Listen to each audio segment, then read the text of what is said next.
让大家也是很用心热络在讨论这个道理是随着个人去思考很难有一个标准的一个答案因为道理是佛印的，所以我们在佛规里面讲佛应事，佛应事所以我们在日常生活之中你遇到什么事要怎么解决，可能也是很佛的，他并不是很死的说一定要怎么样。总是有真理的人，他就会用真理去处理事情。或许大家处理的会不一样，但是总是殊途同归。就好像我们今天看到孔老夫子，看到释迦牟尼佛，他们在人生过得好像都不一样呢。释迦牟尼佛是出家呢。孔老夫子他有家庭呢，他也没有出家，可是殊途同归，他们做法会不一样，但是到最后呢，他们就成就一个东方人叫做圣人，印度那边叫做佛，其实名字不一样，其实他表达的都一样，就是每一个人那一点灵性圆满的灵性，你在什么环境就做什么事。在什么环境做什么事如果说今天把孔老夫子对调，让他在印度出生是一样，在那个环境，可能他也会出家，因为当初释迦牟尼佛那个环境是一个婆罗门教，他们印度本来就是有那一种出家的习俗，就是这样，本来他就在那个环境之下长大的，所以释迦牟尼佛就是行那一种佛家的方法。如果说把释迦牟尼佛拿到那个春秋末年，春秋战国那个时代，在那边出生，可能他好像孔老夫子一样，都有结果，他就没有出家各位要知道说什么环境造就什么人，你在什么环境做什么事，你就用什么方法，这里面都是千变万化的随着个人去运用。我们今天探讨的这些道理是一个基本概念，然后以后你在日常生活之中个人去运用，那个方法都太多了都讲不完。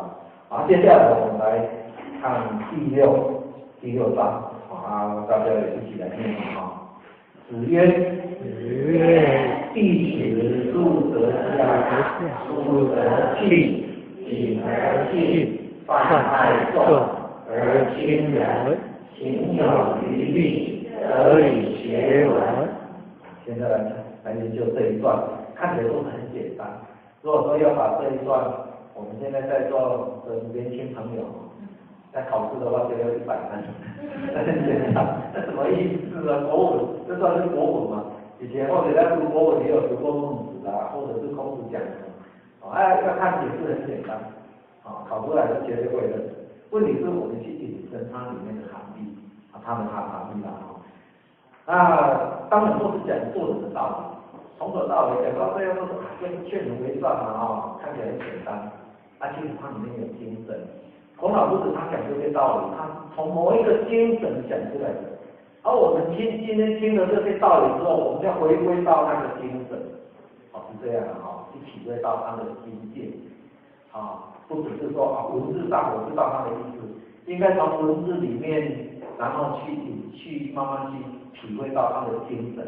孔老夫子为什么会讲这一句话那弟子入则孝，就是为人子弟体辈后辈入则孝，就是你在家里面叫做入，在家里面讲孝道，就是你子弟生下来就是在家里嘛就是父母养的所以你第一个印象对你恩情最深的就是你的父母。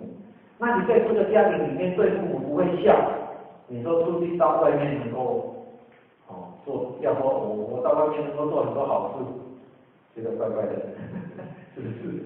我都对父母都不孝了，然后我在外面对朋友很好，可能这个只是酒肉朋友，酒肉朋友就是有利益的时候大家都是好朋友，利益冲突的时候大家都是敌人所以孔子来讲，一个为人子弟者在家里面讲孝道，出外面呢讲悌，这个是不悌。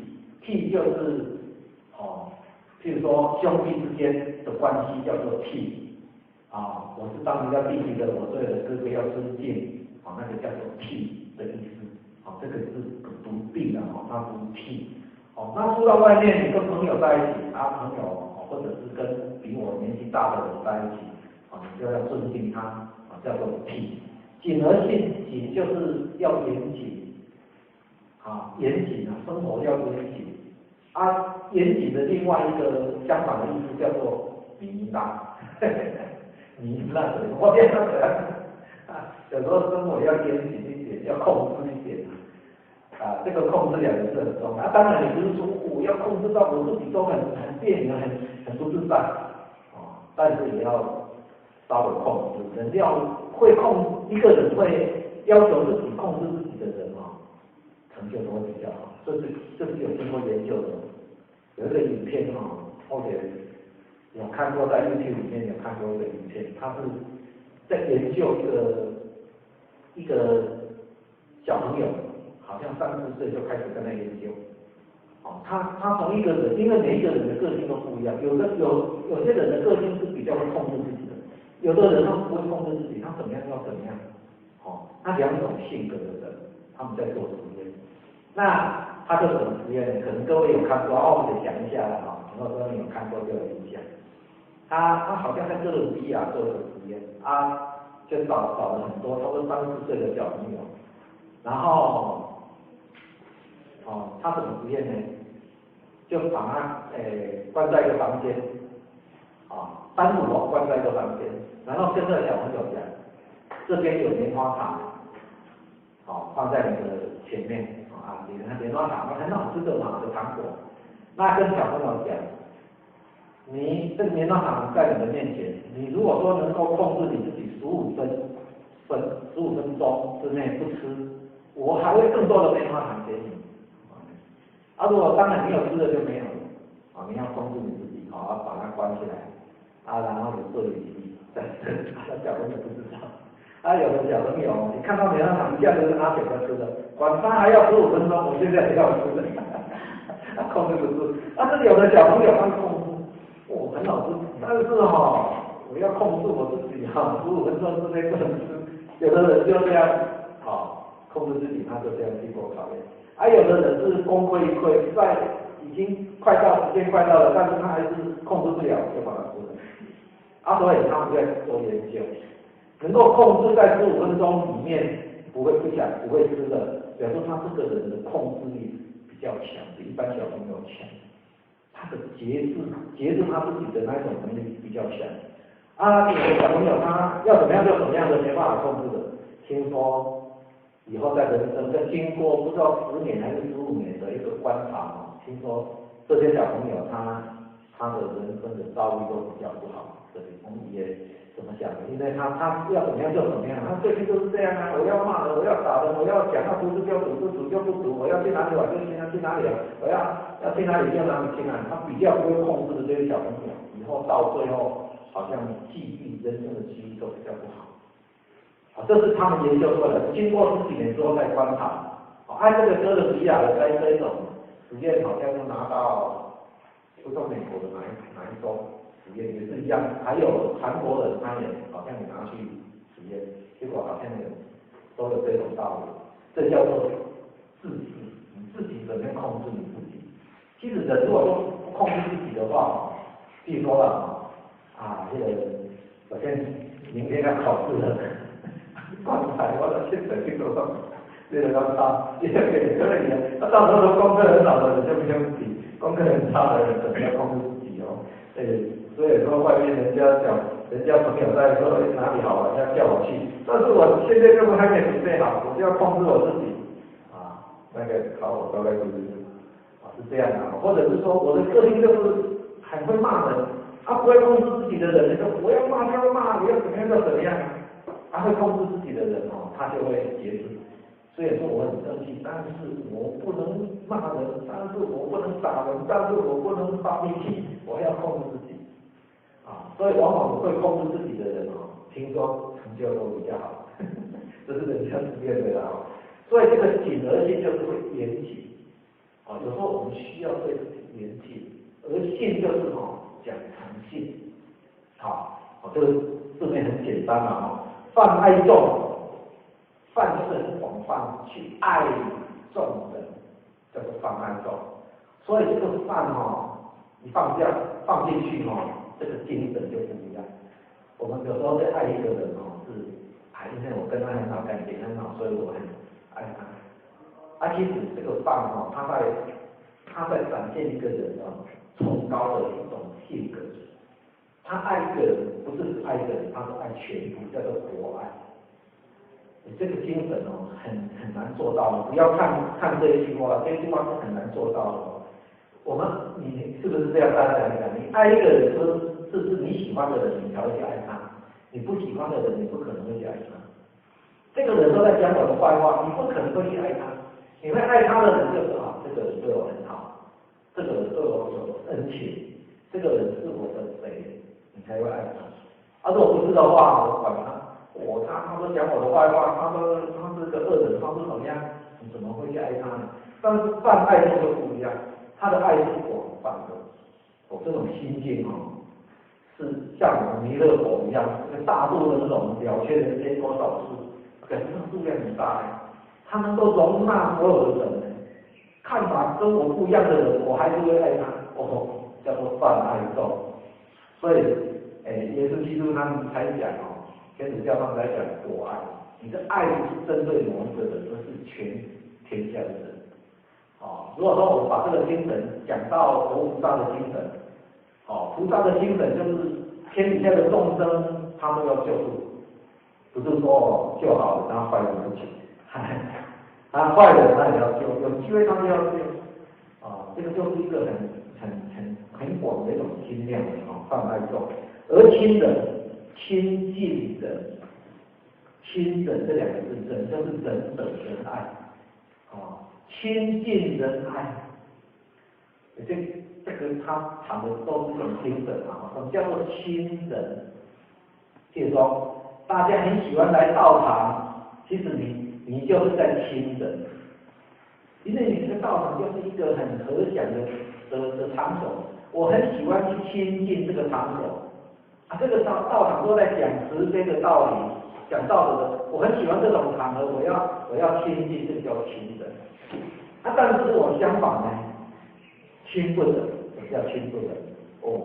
你哪边打打闹闹那个地方我最喜欢去。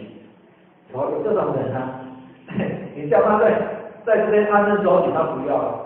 你说要兄弟要怎么样一个条件他很喜欢这叫人格的关系。有的人他会亲近仁爱，觉得仁爱很好；有的人他觉得这个不好，他要喜欢那一种很刺激的生活，他要喜欢那一种斗争的生活。你叫他不斗争他觉得人生太乏味了。所以才讲和亲人，要亲近人。如果说你觉得来到佛场很好，表示你真的很亲人。因为佛场展现的就是一个比较和谐的比较温馨的、比较感恩的一面所以来到佛场应该心境会比较沉静这是后者的看个人的心境当然对一个已经成佛的人在什么环境之下都是这样，这是至高无上的境界这是没话讲。但是一般人我们都会受环境的影响，99%都会受环境影响。这个环境如果说比较温馨的话，你就会比较好。像后前几年前在公司里面，那时候公司刚好在建厂，如果说有带过公司的那个建厂很忙，事情很多都做不完。从早做到晚上9点10点你都做不完，而且工厂都delay都延迟，都还要被人家被主管骂。那个日子过得到最后就觉得很烦。去上班就要准备给人家修理，去上班就是要处理一些你处理不完的问题再回到家里都要想明天早上8点第一件事要做什么，第二件事要做什么，要赶快做，要不然的话要怎么样的，也很烦那一段时间后也过得很痛苦，但是来到佛场就很轻松。所以而且那段时间如果说一佛堂有班经过佛堂的洗礼之后，心情就会又比较好，因为这是一个很慈祥、很祥和的一个环境的道场。当然，在公司里面又要接受挑战，回来可以再充电一下，有啊，这就有这种情况。所以亲人就是让我们很喜欢去亲近那个有人的磁场的地方行有余力，所以结稳。上面讲的这些都是跟道德的层面。接下来行有余力，如果说你上面这几句话你都做了很好的，有余力的做得很好的，那得以学稳，再来学习文章还是一些技能学习这些，表示一些文章技能是属于比较外在的。刚刚讲的那几句话是你内在的，你要先把你内在的问题解决了，才来讲外在，这是这句话的意思。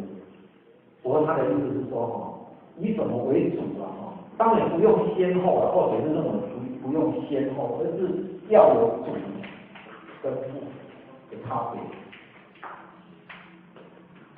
应该不用先后所谓的先就是我先把我个人的修持修完，都修得很好之后，我才去学稳。有时候已经修到70、80岁了还修不好，我真不用学了，应该可以从此做。只是我的重点是主要是放在个人的心的修持，要放在第一位。至于外在的一些技能文章，把它放在第二位。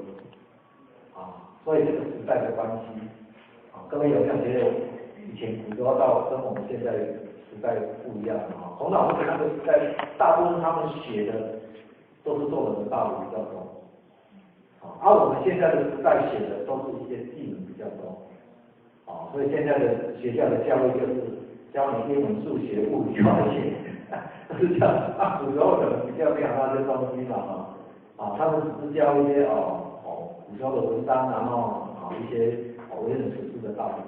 现在的学校教育就是这潮流的关系，就比较不会教为人处事的道理，比较不会。这一区块比较缺乏。这一区块是哪一个团体在做的？就是我们道德跟现在跟政府道德在做。学校一般好像就比较不会去注重，因为现在是功利主义。功利主义就是这个学校，如果说你升学率不好的话，家长会反面。家长会觉得为什么你老师这么难，这么刚刚在听科学好，所以有时候也不得不，老师有时候为了升学率，为了这个学校能够永续经营，他也要朝这个方向。如果说他的那些专业的这些科技跟升学有关系的科技没有弄好，只弄一些道德，人家没有感觉。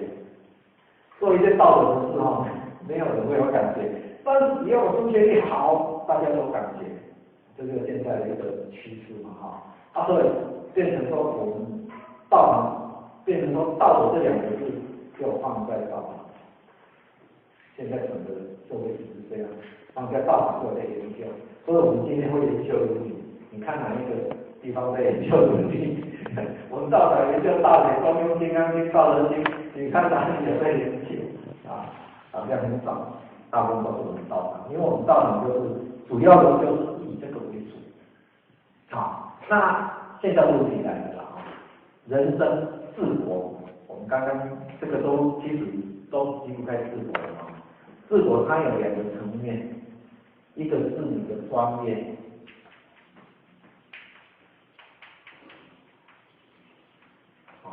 专业的层面，一个是道德的层面。道德它两个字它的含义很广的道德，如果说以道德经来讲的话，什么是道，什么是德？探讨这些很深我们当然我们用一般人的道德也可以要不然的话，道德是一个相当很深含义很深的一两个字，跟我们心性有关系。治国的话一般的话，都以专业为主。譬如说我今天学经济的，当然你要叫一个经济系的学经济的人来搞经济啊，要不然你叫一个不懂经济的人怎么去做？你说你只有道德，你道德很好，但是你没有专业，你不能够治国，很正常嘛，是不是这样？那如果说有专业，他没有道德呢，这个是一个问题。或者就跟大家这样提这个问题。要治国的话，如果说这个人有专业，但是他个人品性不好，或许我们会这么说，有专业跟有道德那是最好的，当然是最好了，上面的都有，那是最好，不用讲。但是如果说这个人专业很好，但是道德有缺失，不是很好，或者是这个人专业有，但是不是很好，但是他道德很好，是不是有这种差别？有啊，每一个人的情况都不一样，专业很好，但是道德好像不太好，专业看起来有专业，但是不是跟他比起来不是比他好，但是他道德都比他好，他如果都要用的话，你看怎么用？这个是个问题。如果说以后你当总统的话，你要用你这样的人，你看这个人真的有专业但是看起来人格上有一点点，看瑕疵到什么程度了这人虽然说专业不比他强，但是道德蛮不错的。这个如果说你这两个人，你要用哪一个人来治国？我这样讲要知道了。有两种人，一个是专业能力很好，道德有缺失；一个是专业不是那么好，但是道德非常好。对治国来讲，会产生什么样的对国家有帮助的、有利益的这样大家听清楚我写的问题如果这样的话，你怎么用？今天让你当总统，你要用谁来当？行政院长当什么那个保护部长什么？保护部长是在行政院底下，看你怎么样去用。好，有没有人要发表一下意见看法？这里面很微妙很微妙就是它里面怎么去拿捏？我们今天只是讲到它的道理就是探讨它的道理。你看你怎么样去谈这件事，它逻辑是怎么样是谈这些。或许现实面很难去讲一个人到底到什么道德到什么程度，专业到什么程度，有时候很难去分辨。但是或许今天讲的是一种理念道理，这是一个理路一个逻辑，怎么样去取舍？遇到这个的话，怎么样去取舍？有没有人要发表一下意见看法？或者提出的这些问题都是值得讨论的，不是单独说怎么样的，这里面都是都是真的不是说他专业很好，道德很好，他里面购买手机企业，里面都有的。现在问题就是有时候那些有一些缺失，或者是这边有一些缺失，你这两个综合之后，你要用哪一种人对国家比较好？对国家比较好。要不要发表一下意见？有看法吗？没有，大家都很谦虚。第三次尽量有空。我讲起来你听对了。对吗？没关系，讲自由发言嘛，后头没有强迫。没有强迫说谁一定要上来讲，想要讲就讲，那没有没关系有听的就讲，那没有没关系。这句话很简单就是这样。好，最后的点怎么样？这题目是说候选会选哪一个？就是专业跟道德这两个。一个人有专业，他道德不足；一个人道德充足，但是专业可能不是很够，也是有专业，但是不是很够。如果是以后选，然后觉得就是两种人的比较这样子。就选就是有道德，但是专业没有那么的，因为或者觉得专业这个东西是可以再学习的，它并不是一个就是哦，如果我今天不专业，我就永远不专业的。对。专业都会学习。对，那道德这个东西的话，如果就是最基本的就是一定要有。对，今天如果我选了一个没有道德的人，那他可能就是对整个国家都是有害的。那专业的东西是，它是可以，如果今天我可能比较不足，那我可以去请教其他人的意见。但是如果你用一个只有专业但是没有道德的人来治国的话，可能就是会比较惨，因为他的观念本来就是不对的。好，因为那个或者变读大学，他有讲到就是好像孟建子最后面，他说与其有巨变之成，应有道成。对。对，所以或许会觉得说，那他还有讲国不以义为利，以义为利。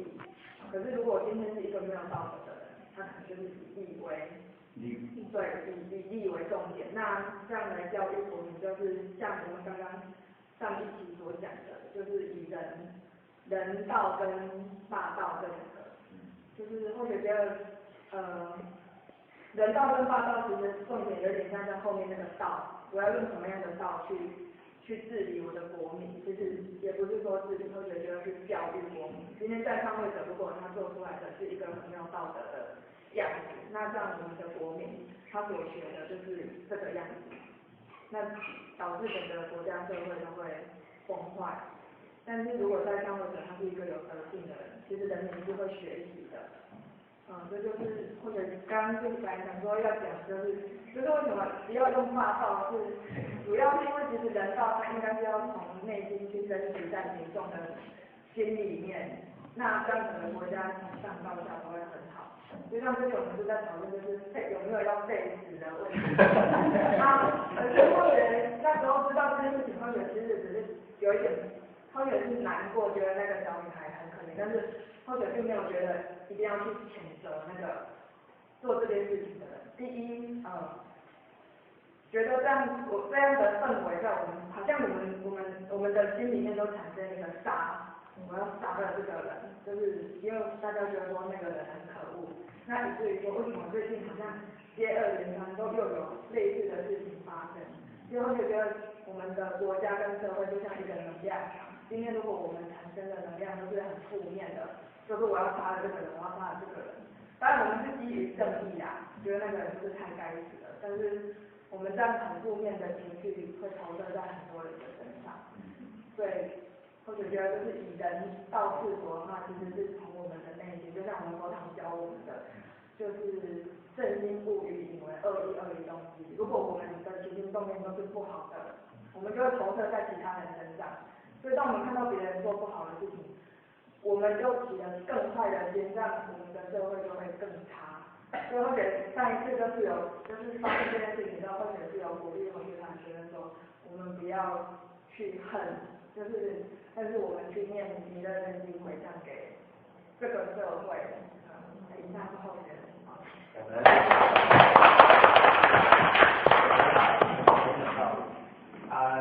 还有这种有的地方发表的，比如说他刚才讲的时候，没有他有看吗？然后也来听大家看他有没有意见没有？没有的话，口才很好，表达刚理念相当不错。那没有的话，可能大家不好意思讲，或许大家内心里面有很多的道理啊，但是可能不好意思讲。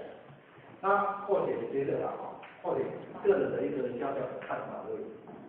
专业跟道德。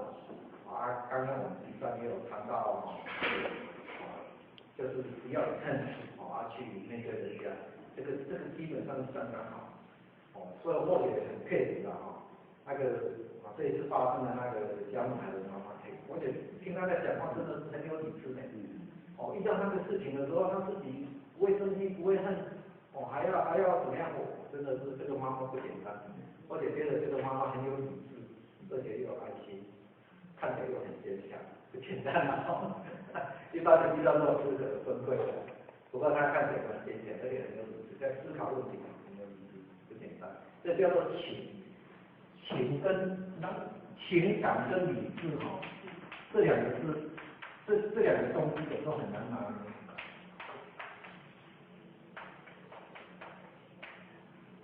要有理智，又要有情感。你不能说只有理智没有情感，有情感，但是不会被情感束缚，你还要有点理智。这两个都要配合，不简单。你看他刚刚讲的都有很好的道理。那后面谈到这个专业跟道德，有时候讲起来，因为我们目前是不是没电？接上这边。没关系，我要拿电，那充电。这样才有听到。专业是需要，在这个时代跟以前可能不一样。这个时代是注重专业，你没有专业很难出去。你叫后勤去搞定，像经济部长，他有可能我怎么知道他的经济温垮掉，叫后勤温垮掉，一定要专业。但是在专业，你专业到什么程度？这个很难讲。你的专业到什么程度？而且一个人的专业，尤其是一件事情的成功，往往不是一个人说很厉害。你一个人在多专业，你在多厉害，都要有人配合你，一定是这样。不可能说我太专业了，你们都不需要你们，我一个人就好，不可能。你一定要有人配合你，尤其是现在这个时代。你要如何让人家配合你，就是道德问题。有专业的人，你没有道德的话，你会怎么做？比如说后学方面很快，但是后学的个性很骄傲，后学的个性刚愎自用，后学的个性很猜忌，后学的脾气很不好，后学怎么样，这叫道德层面。你个人的品德方面不好，但是你专业很够，绝对事情做不好，保证做不好，不可能会让你搞得很好。所以只有专业，道德不好的话，绝对不好。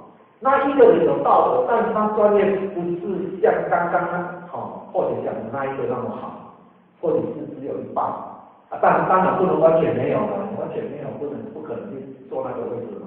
你有一些专业，但是不是很多，但是你道德很好。所谓的道德就是你的人品很好，你的人品很好。第一个你会谦卑，然后你会很客观的去听取人家的建议，然后就有很多人会跟你提供意见，会帮助你。你看你这样子的话，是不是对你的专业会补很多的不足？一个人的成功绝对要别人来配合你，是绝对是这样，尤其是这个时代，所以只要有人家帮助你就好了。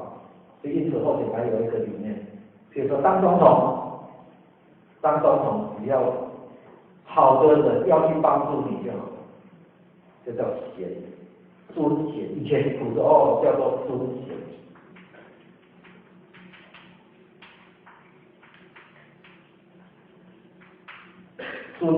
尊贤就尊敬贤人，而贤人也想帮助你，而且你很谦卑，要用贤人。以前的国君他不一定会用贤人。什么叫贤人？这个贤德的人或者是一个比较明显的，比如说纣王，帝王商纣王他看人，他是怎么看的？你对我好就是好人。你都说我不好，你就是坏人，我就把你跟你打倒。有的国君是这样看人的呢，他看好人坏人是这样看的呢，对他有利的就是好人，对他不利就是坏人。但是一个明君就不一样，他会谦卑。你虽然说我的缺点哪里不对，但是你讲的真的很有道理，好，我就重用你。一个明君他会这么做，表示他尊贤。为什么？他有道德，他人格好。人格好的话，他在看事情他不会刚愎自用，他不会私心，不会以自我为主。不会以自我为主。你看贤人就会接近他，有才能的人想要贡献给国家的人就会接近他，就会给他用。你看这样子的话，他自己不用有多少才能，或者认为一个君王不用有多少才能，但是他要有道德。他有道德的话，底下很多人就帮助他。你看周公文王、武王，或者以前我们知道的那个汤王他会用一语一问的一语一样的道理。唐太宗给后世比较正面的评价，因为他用了一个魏征，魏征都是赢的。唐太宗他有那个雅量，他如果说唐太宗有时候被魏征一直讲到最后他也不耐烦了，其实魏征他就是觉得不对他就要讲。他那个就是这样。唐太宗他有那个雅量，不是说魏征人家什么的，人家也不耐烦，但是他虽然不耐烦了，其实他也会接受，还会造就所谓的贞观之治嘛这是后来的一个历史的情况。所以其实道德其实是一个基本很重要的道德能够补足专业的不足。道德就是指人格，你的人格，你的性格。他会补你专业的不足，你专业不太足没关系，你要想办法去听取人家的建议，你要想办法去用其他的人，你的资源你要去用，这都是跟道德有关系道德不好的话，就算很有专业，有时候国家会搞得乱七八糟，贪官污吏，贪官舞弊这个不能那个真的是都太够了。所以现在很多的国家不止台湾，很多国家现在都注重专业，但是在专业底下，有时候一些的私心我的用我的人，或者是我的利益，或者是我的什么，结果整个事情都搞得乱七八糟，表面上我们看不出来，但是因为他的利益在经营，里面已经弄得一个洞很大了，我们都还不知道。等到有一天垮了才知道它垮了，很多都是这样所以或者来讲这两个，这是或许个人的一个心得不代表正确答案，给大家做一个参考。专业跟道德的关系有道德的人做事就会做得比较好，他会很认真，他会很诚实，他会脚踏实地。我们道场，你看我们道场有一个特色跟社会有点不一样。我们道场怎么样提拔简单师，就是以德嘛。譬如说我们陈简人师，他是不识字的。以前的那个时代当然教育比较普遍的教育普遍很多人没有读书，陈简人师他也不识字，但是到最后他好像国小有读一些应该不是说不识字只是说懂的字很少。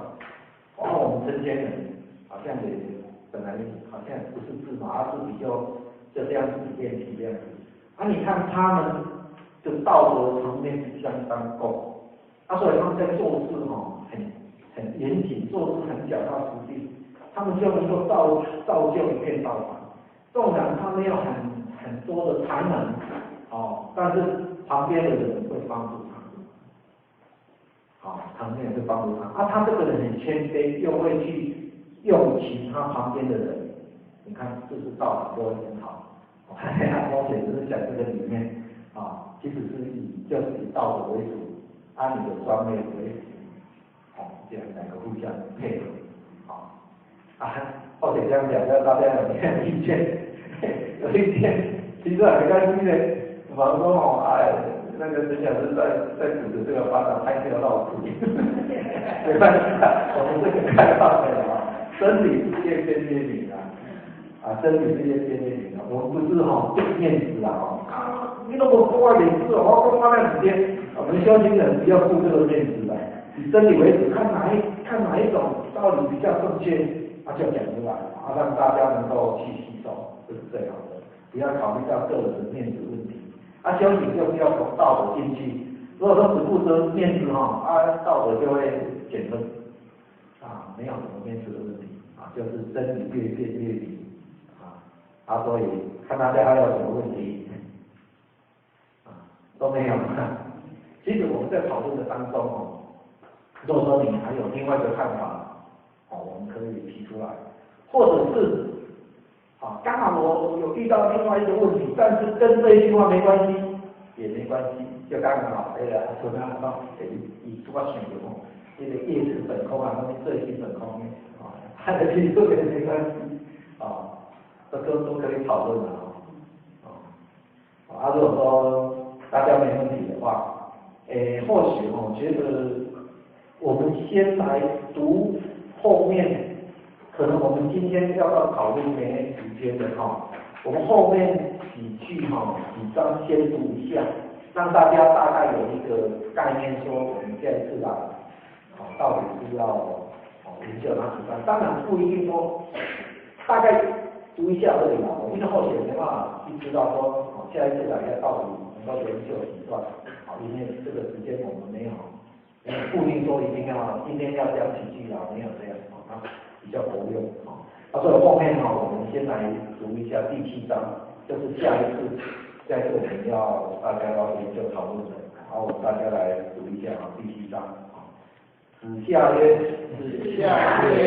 贤习政，是父母能竭其力，是君能知其身，与朋友相兼而有信，虽也未贤，无必谓之贤矣。好，再来念第8章，第8章。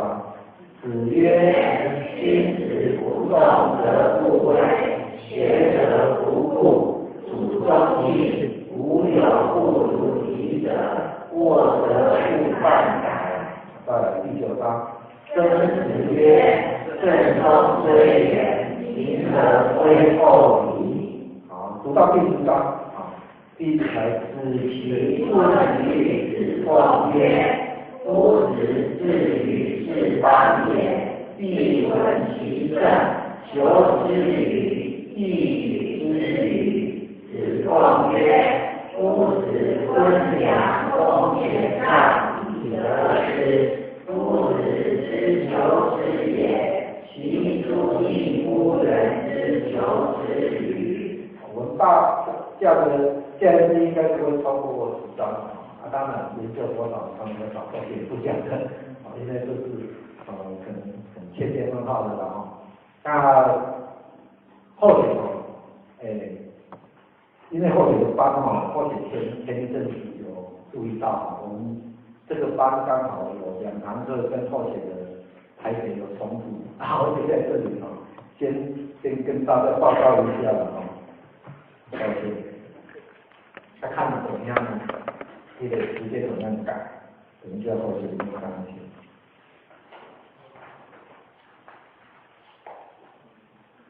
我们班的日子大家都有记起来嘛教官每次有时候都会联络后学的后学是会去记的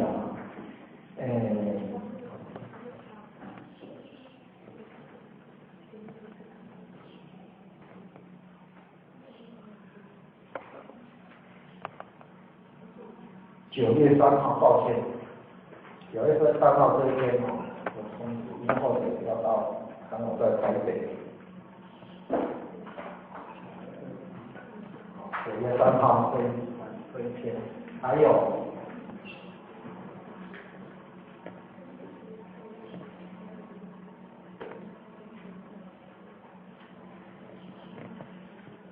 12月17。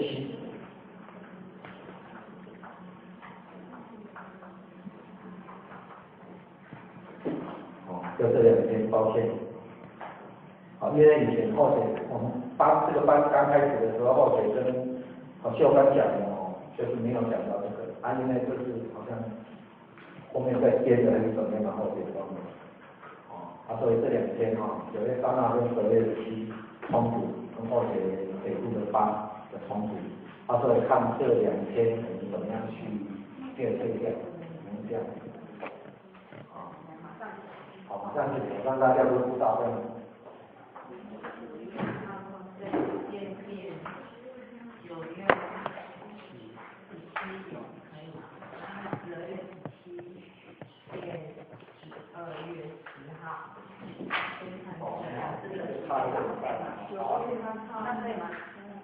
9月3号变9月17。加这一大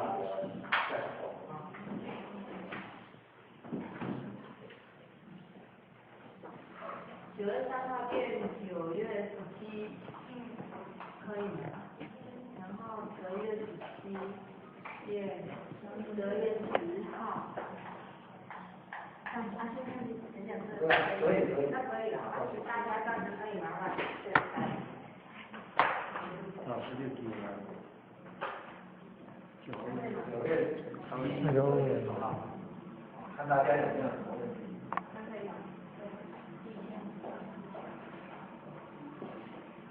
好，抱歉，抱歉，耽误大家的一切。没有，他们可能。这个发言真的很不好谈的那或者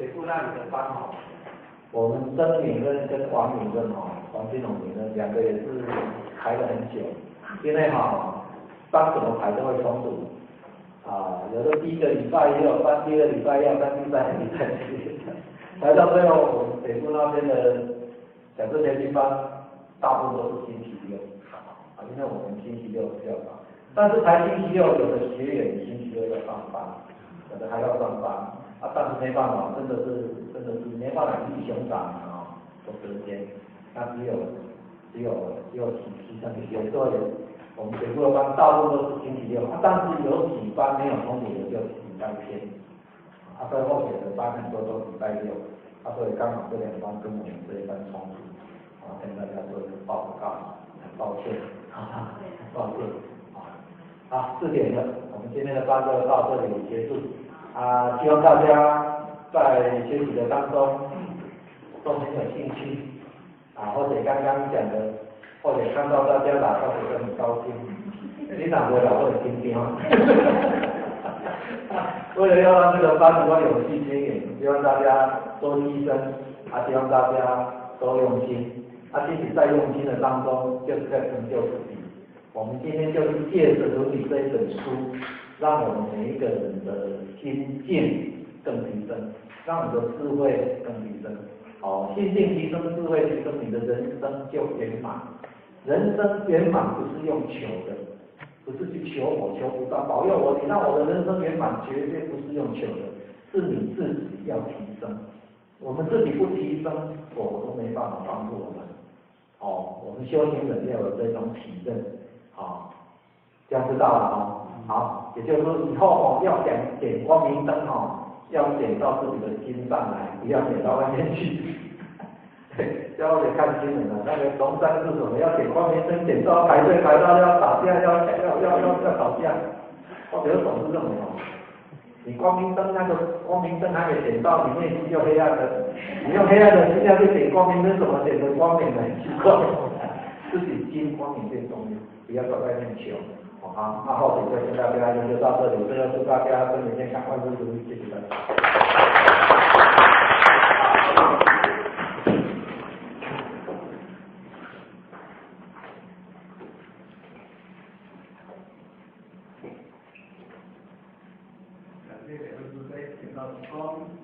知道说一起打一般。